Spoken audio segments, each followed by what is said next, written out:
Hello, welcome to the Boot Room. Andy Warren and Stuart Watson here to look ahead to Ipswich Town's trip to Shrewsbury in League One, table-topping Ipswich Town. Stu, 4 games, top of the league, and without getting too carried away right now, it's all been pretty good, hasn't it? Ipswich go to Shrewsbury in confident mood.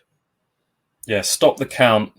Let's get off now. It's done. We've been here before, of course. Ipswich Town, top of early League One tables, both in Season 1 and 2.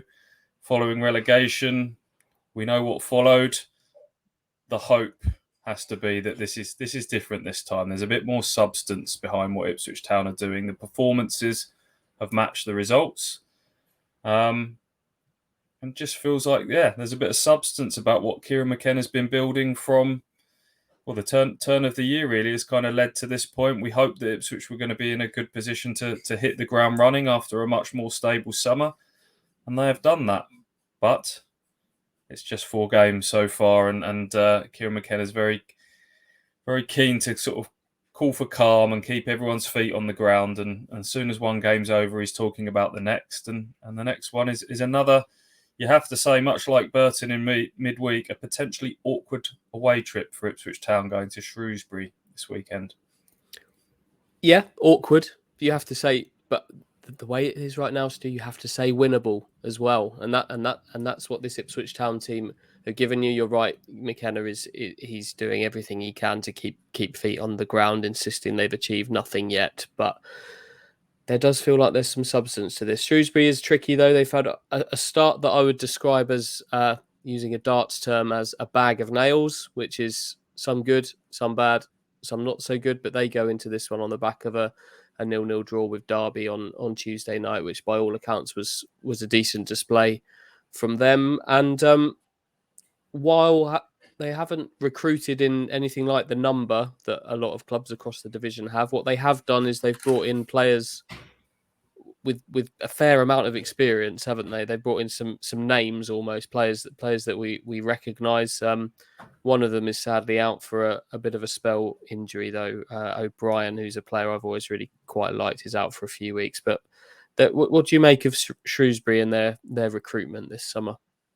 Yeah, Steve Cotterill, one of the few elder statesmen in terms of managers in League One now. We've seen the trend towards your McKennas and Liam Mannings and these younger up-and-coming coaches, but Steve Cotterill always gets his teams very well organised, and I expect the same from Shrewsbury this weekend. As you say, Aidan O'Brien is probably their biggest name that they signed in the summer, the experienced striker from Portsmouth.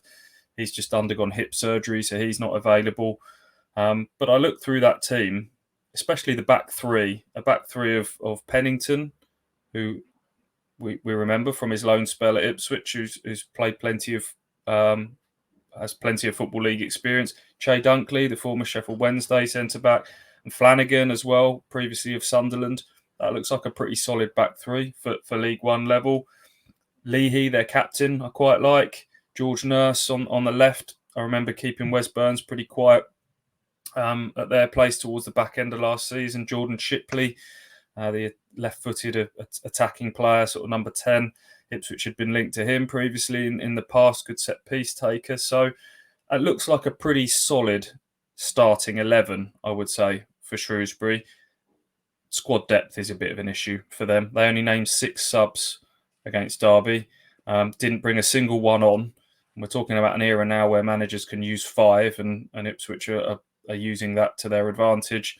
They didn't bring a single one on. So you just wonder if at the end of a 3-game week, that might suit Ipswich coming into a team that's named pretty much the same team in these first few games. Didn't use their squad a huge amount in midweek. That might play into Ipswich's hands. We'll see. Janoy Danassian was speaking yesterday about a Shrewsbury team. He was asked, obviously, 2 extremes Ipswich have seen in the last week. They've seen MK Dons, which are, as we know, a team sort of in a similar mould to Town, who like the ball and like to pass it. Burton couldn't have been any more different. Janoy Danassian was asked where on that scale he sees Shrewsbury. And he said that they like to play up to a point, and then when they reach that point, it's bang into the box. So I think it's going to be a bit of a mix of, they're expecting a bit of a mix of what they've had from the last 2 games. Well, that's the Shrewsbury team. We're more interested in the Ipswich side. And for me, a fair amount of it picks itself. I've got a little list in front of me, Stu, of a team that I would pick for this weekend. There's one big question mark on it, and I've put a circle around the question mark. That's how much of a question that is. So if I'm going to read out the 10 players that I've got written down, I'll tell you where my question mark is, and then we can go from there. How does that sound? Sounds good. Sounds really good. Right. I've gone for Christian Walton in goal. That's not a controversial choice. He's been fantastic. I'm going to call it the back three of Dynastia, Wolfen and Edmondson. Midfield two of Morsey and Evans. Leaf Davis back on the left side. My big circled question mark is on the right side because Wes Burns is out injured, and I've got conflicting views running around in my mind about what I think I would do with that. Then I've got Chaplin and Harness behind Ladapo. Before we get to my big question mark, do you have any discussion over any of those other positions on the pitch? I think there's a fair discussion around a few of them, but those would be what I've said would be my answers. Well, ultimately, I won't disagree with any of those other picks. I think Chaplin has to come back in. He was outstanding against MK Dons. I could see why McKenna maybe dropped him out. He put in so much effort in that intense sunshine, was a big part of that intense high press against MK Dons last weekend. Sonny Aluko was probably selected for Burton. Just probably the theory was to add a bit of control and calm to a chaotic game of football. Didn't quite work out that way, but I could see the principle behind it. But Chaplin has to come back in. And I would say the same with Leif Davis on the left. I think Leif Davis has had was a difficult start to life at Ipswich, straight off the plane in Australia, jet lagged, difficult debut. McKenna sticks with him, gives him a chance to bed in. And he's got better and better. And MK Dons was a good performance from him. But then you're probably thinking Tuesday night, tough physical test at Burton. Greg Lee was probably more suited to that type of game. But I could see those two switching back to what was Davis and Chaplin from the MK Dons game. The only other area of debate potentially is that back three. Yes, Ipswich have just kept 2 clean sheets. Yes, that back three has been well established towards the back end of last season before Edmondson got injured. Wolfenden's just had a couple of little sloppy moments in the last few games. George Edmondson maybe not quite bang up to speed. Is it wise to just dip him out after, as he's only not long been back from quite nasty ankle injury? Richard Keogh's obviously in the building now, not been on the bench so far, but there will come a time where he's really pushing. Whether that's this weekend, I'm not so sure. Yeah, he's kind of looming large, isn't he, Richard Keogh? It's hard to ignore him. For me, I can't look away from not changing from changing a team that's just kept 2 clean sheets like that. And there's also this part of me that sees that back three and the rest of the back line, if you drag in the right sider and Leif Davis into it, it's almost a bit of a living, breathing organism in itself in the way that it moves. I think you need to be quite a specialist to be able to make that work. So I wonder whether Keogh would quite be up to speed with it. We'll see him eventually, and there's definitely a door becoming ajar.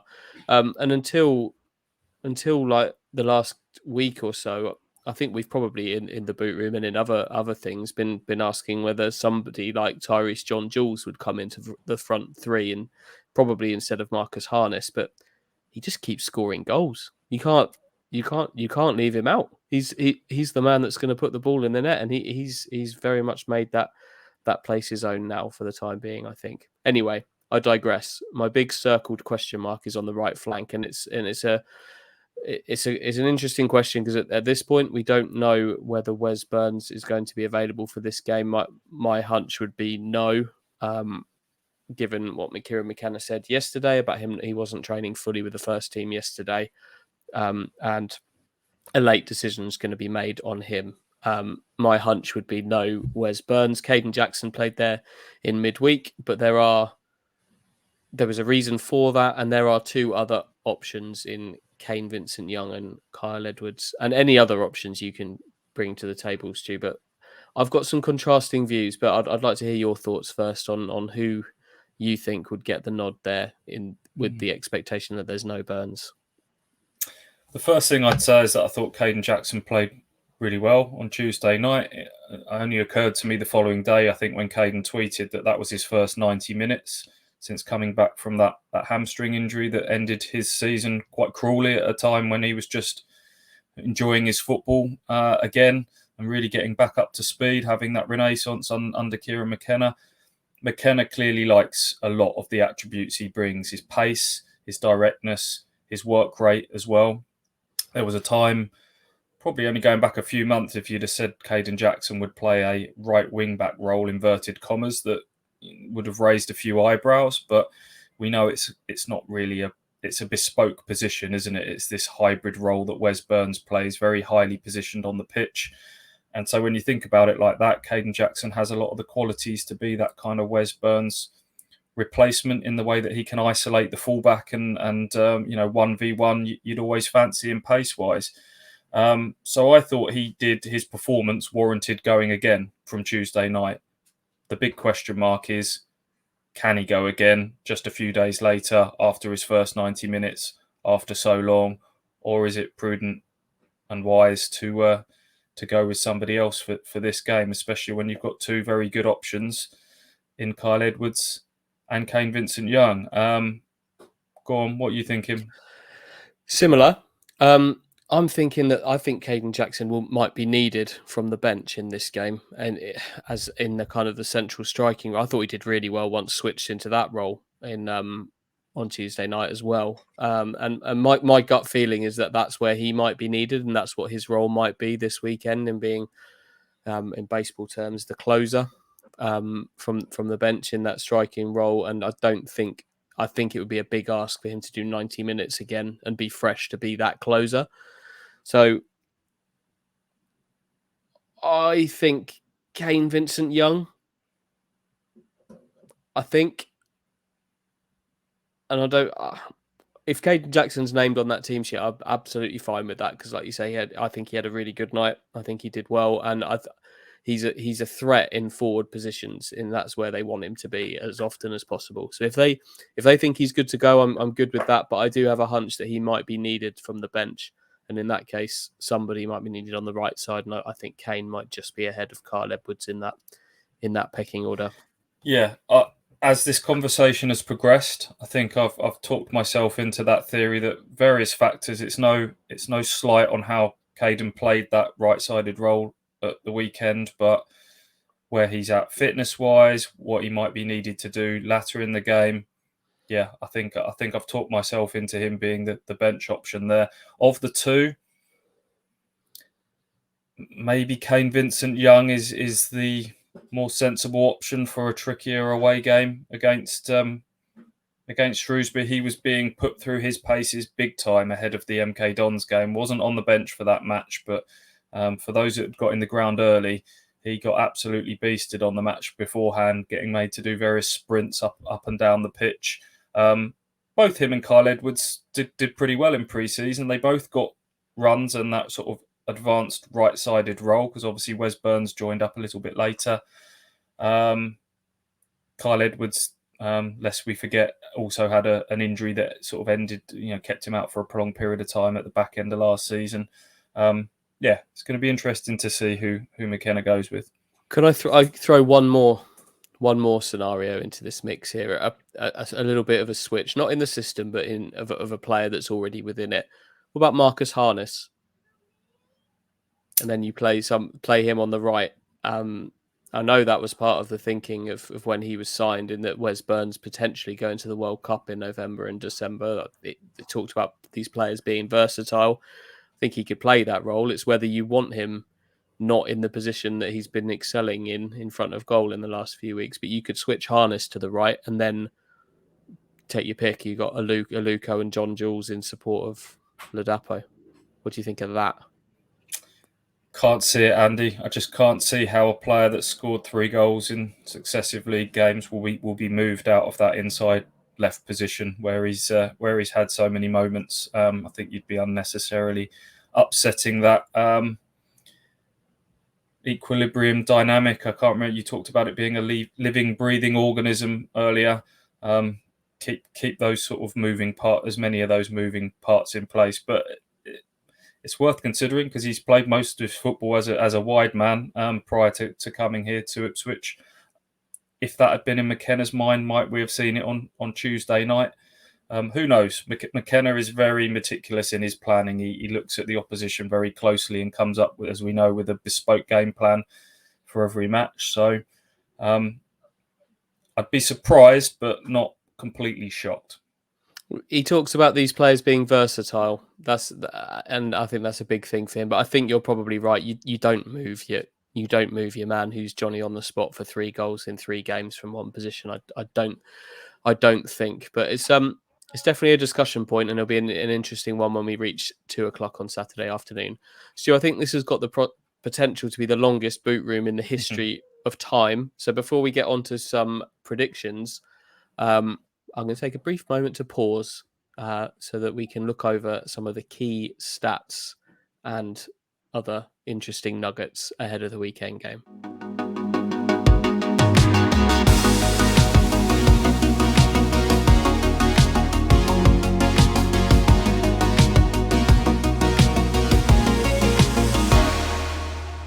Okay, one last job, Stu, before we sign off from an excellent edition of the Boot Room. Prediction time. Town on top. They're unbeaten, but we've spoken about this game being a potentially tricky one for them. What are you thinking?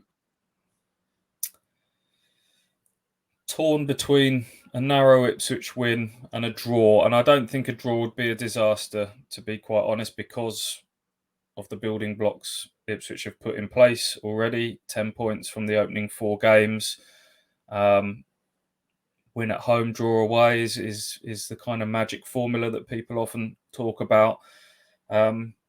Ipswich obviously drew at Shrewsbury back end of last season. It was one of those classic games where they let the 3 points slip through their grasp, were in the lead through a James Norwood goal, then Cameron Burgess with that silly red card, and Sean Whalley with a thumping finish from outside of the box kind of added to that end of season. Just what if frustration for Ipswich, and they've answered a few questions at the start of this season. Can they mix it with the more physical sides? Did that against Burton at the weekend. Can they be more clinical when on top?